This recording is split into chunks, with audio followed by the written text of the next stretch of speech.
एका मोठ्या बातमीकडे जातोय। सध्या खासदार ओमराजे निंबाळकर यांची कार्यकर्त्यांसोबत संवादाची एक ऑडिओ क्लिप व्हायरल होताना दिसते। मला लाईनमन म्हणून हिडवू नका अशी ओमराजेंची विनंती या क्लिपमध्ये ऐकायला मिळते। साम टीव्ही मात्र या ऑडिओ क्लिपची कोणतीही पुष्टी करत नाही।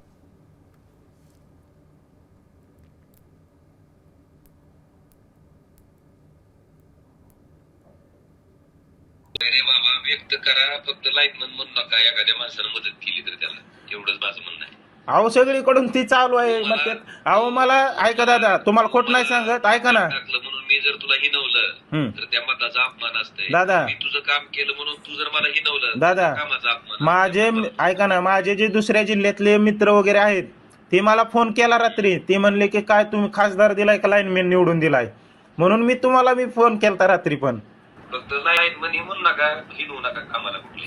नाही, लाईनमॅन म्हणले तर राग नाही यायला पाहिजे दादा, कारण महत्वाचे मुद्दे तुम्ही बाजूला ठेवून तुम्ही गोपाळ्या डीपी। आता दादा, त्या माणसाला मदत केलेली असते। अहो दादा, तुम्ही जर ऐका ना, काल तुम्ही काय म्हणताय गोपाळ्या तो किती चक्र हाणल्या, 50-100। अहो डीपी साठी जर 50-100 चक्र हाणायचे असतील तर मग कसं नियोजन होणार? आता बाकीचे मुद्दे तर महागच राहायचे एका डीपीला 50 चक्र हाणल्यावर। मग ती विरोधात असताना परिस्थिती होती, विचार की होती का नव्हती?